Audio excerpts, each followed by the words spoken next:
Japanese people are alcoholics. All of them, 100%.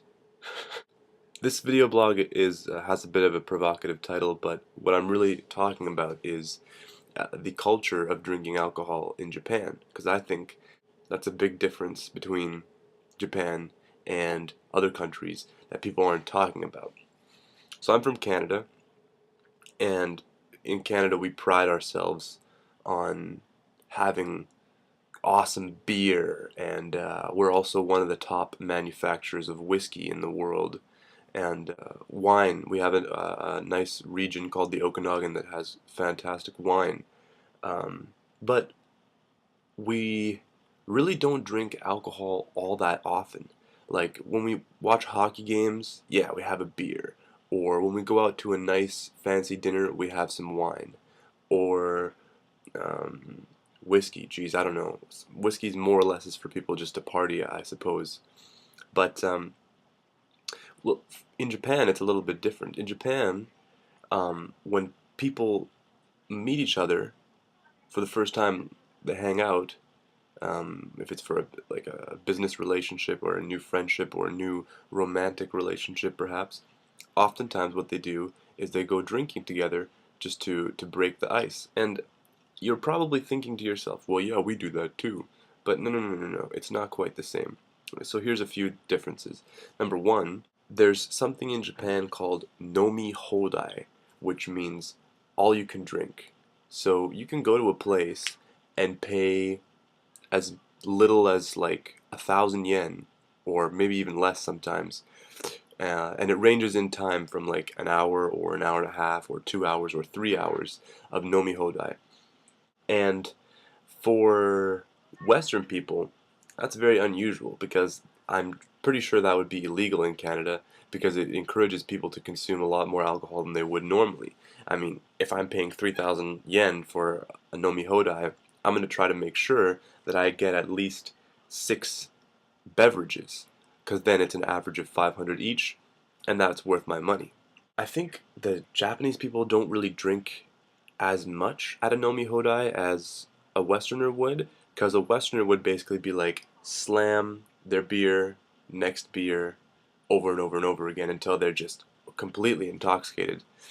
And the Japanese people more so just pay for the nomi hodai and use that system as like having a way to have good service. So they always keep getting more alcohol. But nomi hodai is crazy, and yeah, definitely not part of what I was used to. The other thing is, oftentimes when families have guests in their house, it's customary to serve them alcohol. So you guys saw my blog of when I went to Mie Prefecture. When I went there, they gave us, for dinner, like during dinner, they gave us beer, they gave us shochu, they gave us sake. Um, we, me and the other guy that was there, we didn't get very drunk, but I think we could have gotten as drunk as we had wanted to. The expectation was for us to, you know, be uninhibited and free and enjoy our time there. And whereas I remember when I was younger, when I had guests at my house, my family would we would have wine usually with dinner, but it wasn't really like we were giving them alcohol so that they could get drunk. We were giving them alcohol because it goes together with food. And now that I look back, I do remember a few Japanese people kind of feeling uncomfortable with the language barrier and then ending up drinking a lot and becoming very boisterous and fun, I guess, more fun than they were when they were sober, that's for sure. But you know, taking it a little further than we would expect a guest to in the West. But in Japan, there is no shame really in being very, very intoxicated.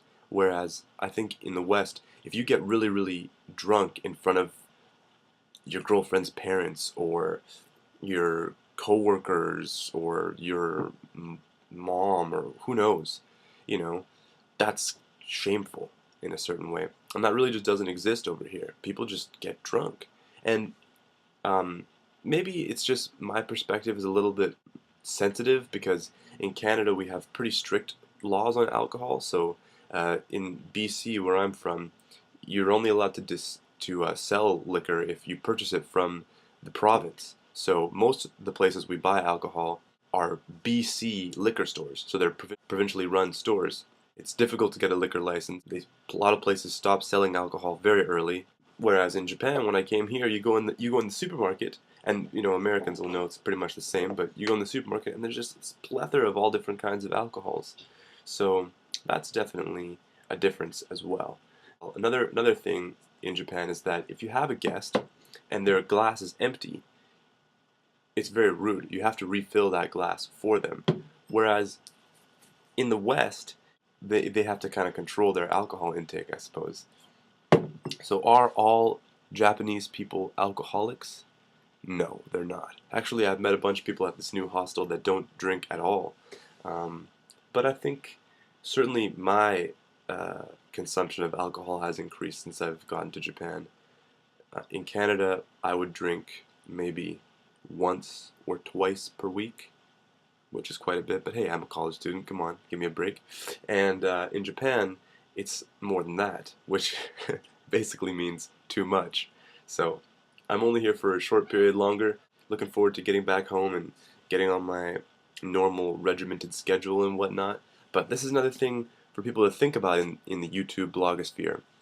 What is your country's consumption of alcohol like? You know, a lot of people brag. They're like, "Oh yeah, Italians, we're really good drinkers," or "Oh, people in Sweden, we can drink so much," or "Germany, you haven't heard of German beer," or whatever it may be. Russia, vodka. That's probably the champion, actually, right there. But people don't take into consideration the strength, the drinking strength of Japanese people and Koreans too. But I'm not an expert on that Korean stuff. Anyways, let's hear your feedback in the bottom section. Take care, guys. As always, comment, click the like button, and subscribe if you're not already subscribed. Take care.